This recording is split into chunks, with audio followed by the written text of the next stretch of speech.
नमस्कार। आपका अखबार के इस अंक में आपका स्वागत है। मैं हूं प्रदीप सिंह। कहते हैं कि अगर आपकी नीयत अच्छी हो और अच्छी नीयत से आप काम कर रहे हो तो पूरी कायनात आपकी सहायता करने लगती है। प्रधानमंत्री नरेंद्र मोदी के साथ कुछ ऐसा ही हो रहा है। और ये संदर्भ मैं हरियाणा विधानसभा चुनाव का जिक्र नहीं करूंगा आज की बातचीत में। मैं जिक्र कर रहा हूं अमेरिका के राष्ट्रपति के चुनाव के नतीजे का, डोनाल्ड ट्रंप का जीतना। वैसे तो अमेरिका का मामला है, अमेरिका में कौन राष्ट्रपति बने कौन नहीं बने, एक बात मानकर चलिए कि अमेरिका में राष्ट्रपति कोई बने, सरकार किसी पार्टी की बने, भारत और अमेरिका के संबंधों में कोई बहुत मौलिक अंतर नहीं आने वाला। जितनी ज़रूरत हमें अमेरिका की है उससे आज के समय में अमेरिका को हमारी ज़रूरत उससे ज़्यादा है। तो इसलिए जो है संबंधों में बहुत ज़्यादा फर्क नहीं आएगा। कोई मौलिक परिवर्तन ऐसा नहीं होने जा रहा कि अमेरिका जो है अपने सारे हितों को भूलकर भारत के हितों पर ही ध्यान देगा, या कोई दूसरी सरकार आ जाती, मान लीजिए कमला हैरिस हो जाती, तो वो भारत के खिलाफ कोई युद्ध छेड़ देती या इस तरह का काम करती। ऐसा नहीं होने वाला था। लेकिन बदला है, बहुत कुछ बदला है। और जो बदला है वो बाकी छोड़ दीजिए, राजनीतिक फ़ायदा क्या हुआ, नुकसान क्या हुआ, किसको हुआ। मैं कह रहा हूँ भारत की अर्थव्यवस्था, भारत के विकास के लिए ये जो अमेरिकी मतदाता का फैसला आया है, जनादेश आया है, ये बहुत बड़ा एक तरह से कहें कि फ़ायदेमंद कदम है। अब फ़ायदा कैसे होगा? देखिए, किसी भी देश के विकास के लिए, और जब देश की बात कर रहे हैं उसके अलावा राज्य की बात कर रहे हैं, तो दोनों में एक चीज़ बड़ी समान होती है, वो अमन और शांति। कानून व्यवस्था की स्थिति अच्छी हो, प्रदेश की बात हो, देश की बात हो, तो देश में अमन चैन हो, शांति का माहौल हो, अराजकता फैलाने वाले तत्व जो है उनमें हिम्मत ना हो सर उठाने की, तो देश की प्रगति बहुत तेज़ हो जाती है, उसकी गति बढ़ जाती है। लेकिन अवरोध पैदा करने वाले हों, विध्वंस करने वाले हों, विघ्न संतोषी हों, तो फिर प्रगति में एक ब्रेक लग जाता है या लगता रहता है। यही स्थिति भारत में 4 जून 2024 के बाद होने की परिस्थितियां बन गई थी। ऐसा लग रहा था, और चुनाव के पहले से लग रहा था, कि अगर तीसरी बार प्रधानमंत्री बने नरेंद्र मोदी और बीजेपी की सरकार बनी तो चलाना सरकार उनके लिए बहुत कठिन हो जाएगा। क्यों कठिन हो जाएगा? क्योंकि अमेरिका में यहाँ के लोग और अमेरिका की जो डेमोक्रेटिक पार्टी है और उसका जो समर्थन का इकोसिस्टम है, उन सबको लग रहा था कि अगर कमला हैरिस जीतती हैं, डेमोक्रेटिक पार्टी जीतती है, तो भारत पर अंकुश लगाने में, खास तौर से प्रधानमंत्री नरेंद्र मोदी पर अंकुश लगाने में उन्हें सफलता मिलेगी।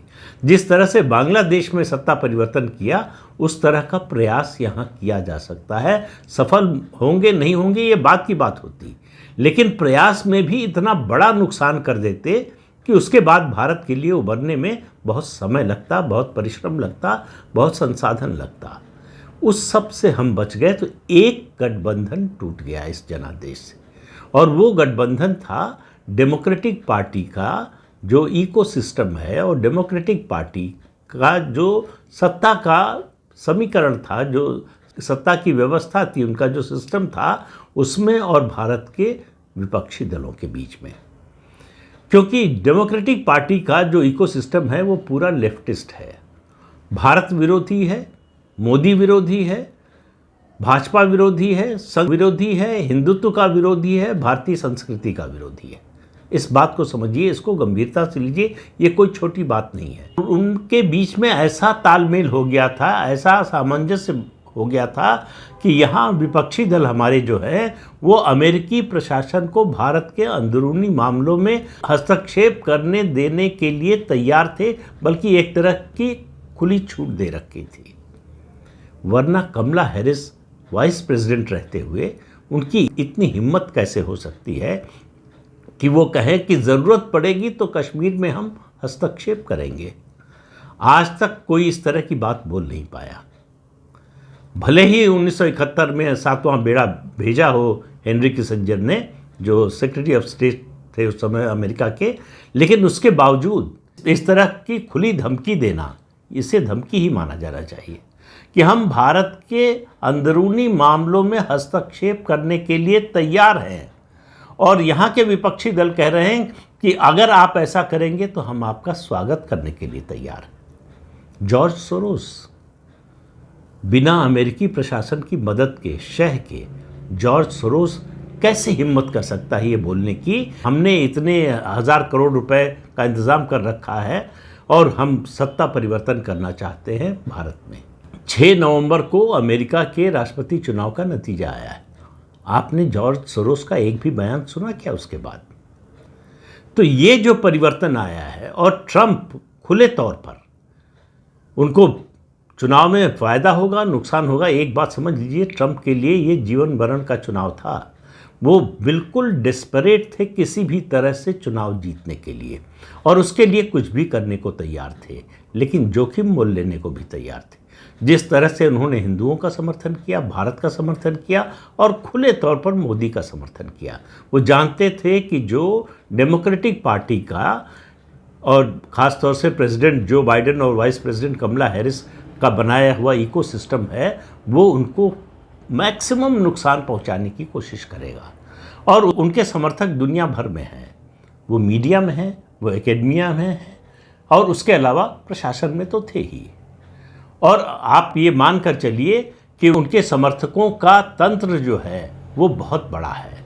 और डीप स्टेट की तो बात ही नहीं की मैंने, वो तो पूरी तरह से किसी भी हालत में ट्रंप को जीतने नहीं देना चाहता था, किसी भी हालत में मोदी को जीतने नहीं देना चाहता था।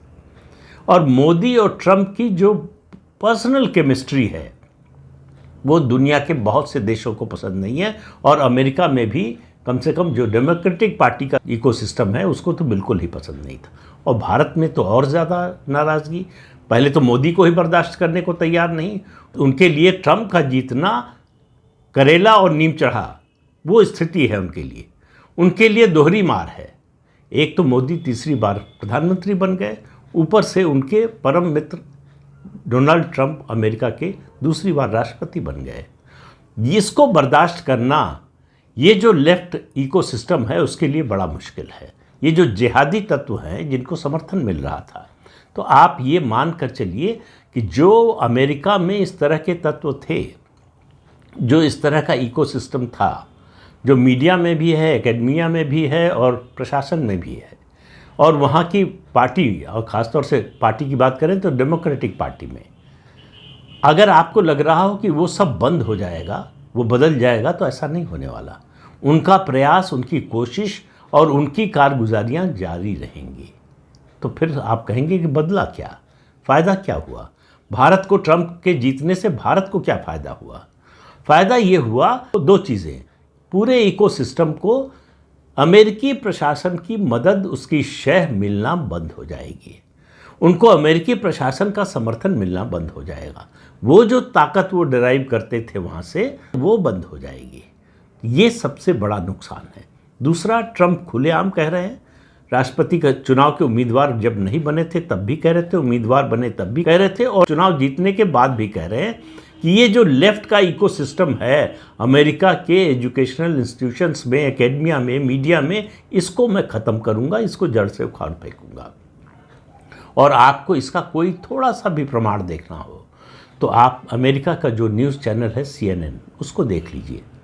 वहाँ जिस तरह का विलाप हो रहा है, जिस तरह का मातम छाया हुआ है, उससे आपको अंदाज़ा लग जाएगा कि ट्रंप की जीत के मायने क्या हैं, किस तरह का परिवर्तन आने वाला है, किस तरह की आशंका और किस तरह की उम्मीद। अलग अलग पक्षों में ये दोनों शब्द हैं।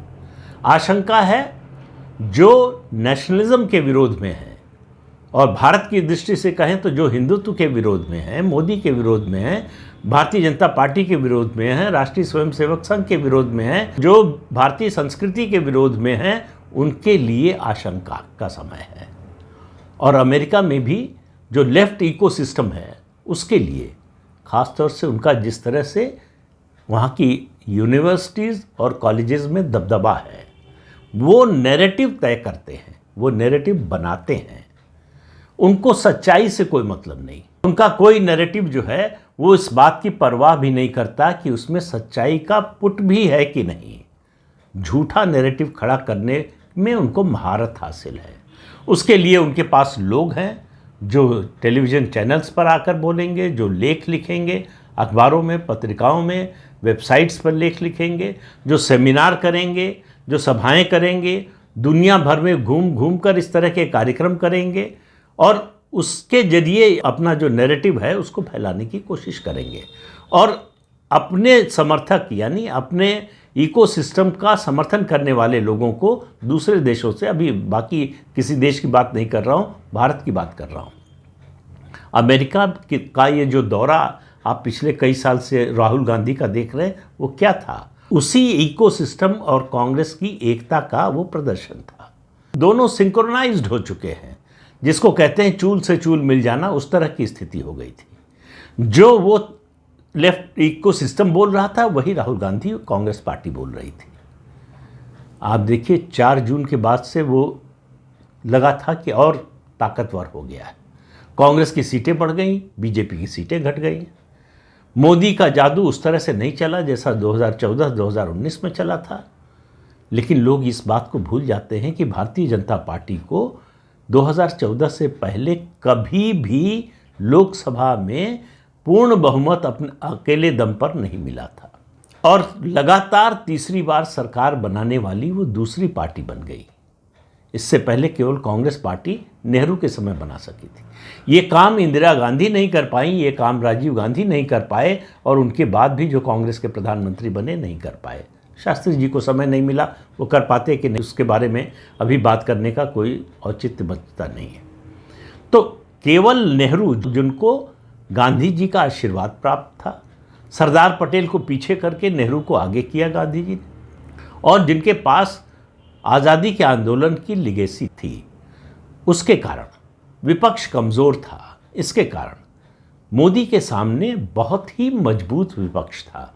कभी नेहरू ने या इंदिरा गांधी ने या राजीव गांधी ने इतने ताकतवर विपक्ष का सामना कभी नहीं किया अपने राजनीतिक जीवन में जिस तरह का मोदी ने किया। और जिस तरह का पॉलिटिकल परसिक्यूशन चला मोदी का, उस तरह का इस देश में किसी नेता के खिलाफ नहीं चला। उससे निकल कर आए। तो सोना जब आग में तपता है तो कुंदन बन के निकलता है। नरेंद्र मोदी उसी तरह से निकले, इसलिए उनसे डर भी लगता है लोगों को कि ये आदमी किसी भी स्तर पर झुका नहीं। हमने इसको ख़त्म करने की कोशिश की, हमने इसके खिलाफ इतना नैरेटिव चलाया, इतना कैंपेन चलाया, इतना कुछ किया हमने इसके खिलाफ, लेकिन ये आदमी टस से मस नहीं हुआ। अपनी विचारधारा पर, अपनी नीतियों पर, अपनी सोच पर अड़ा रहा, अडिग रहा और जनता का समर्थन हासिल करने में सफल हुआ। ये सबसे बड़ी चोट है मोदी विरोधियों पर कि जनता का समर्थन मिल रहा है। और 2024 में जो लोकसभा में हुआ, उसके बाद लोगों के मन में एक अफसोस है कि हमने प्रधानमंत्री नरेंद्र मोदी, भारतीय जनता पार्टी, इसको कुछ ज़्यादा ही सजा दे दी। तो एक सहानुभूति है। हरियाणा में आपने देखा ही, उसके बाद भी आप देखेंगे लगातार चुनाव दर चुनाव देखेंगे कि लोग पश्चाताप की अग्नि में जो जल रहे हैं वो उसका प्रायश्चित कैसे करते हैं। और जनतंत्र में प्रायश्चित करने का एक ही तरीका है, वोट। तो वोट में अगर वो परिलक्षित होता है तो आप समझ जाइए कि ये प्रायश्चित का वोट है। अगर बीजेपी का वोट बढ़ता है, बीजेपी को बड़ी सफलता मिलती है, तो समझिए उसमें बहुत बड़ा हिस्सा प्रायश्चित के वोट का है। अब देखिए अमेरिका में जो कुछ हो रहा है, जिस तरह की नियुक्तियां कर रहे हैं डोनाल्ड ट्रंप, 2 बड़ी नियुक्तियों पर ध्यान दीजिए। एक सेक्रेटरी ऑफ स्टेट और दूसरा नेशनल सिक्योरिटी एडवाइज़र। तो मार्क को उन्होंने सेक्रेटरी ऑफ स्टेट बनाया है और माइक वॉल्ट्ज को नेशनल सिक्योरिटी एडवाइज़र बनाया। अब इन दोनों के बारे में ज़रा सा जान लीजिए। जो सेक्रेटरी ऑफ स्टेट बने हैं वो आज से नहीं, पहले से, जब विपक्ष में थे तब से भारत के साथ अंतरिक्ष और रक्षा के क्षेत्र में सहयोग बढ़ाने और उसको बहुत आगे ले जाने के पक्षधर रहे हैं। लगातार इसकी वकालत करते रहे हैं। और इतना ही नहीं, पाकिस्तान को अमेरिका से जो मदद मिलती है उसके वो घोर विरोधी रहे। तो आप समझिए कि भारत के लिए आने वाले समय में क्या होने वाला है, किस तरह के फ़ायदे होने वाले हैं। अमेरिका में एक कानून है अपने विरोधियों पर नियंत्रण करने के लिए, उनको सज़ा देने के लिए। अपने राजनीतिक विरोधियों या कहें रणनीतिक विरोधियों के लिए, या उनके देश की नीतियों के खिलाफ जो है।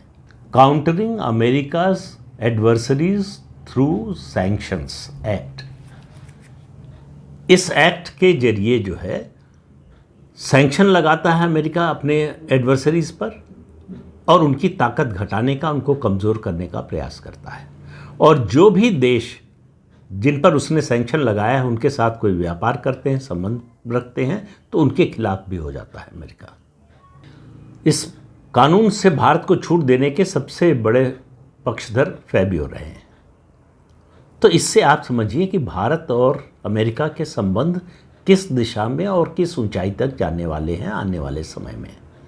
अभी मैं ट्रंप की बात नहीं कर रहा हूँ, जब 20 जनवरी को शपथ ले लेंगे, उसके बाद अपनी नीतियों की घोषणा करेंगे, तब पता चलेगा कि भारत के लिए कितना, क्योंकि ट्रंप का जो मूड है, जो उनका स्वभाव है, वो बड़ा अनप्रेडिक्टेबल है।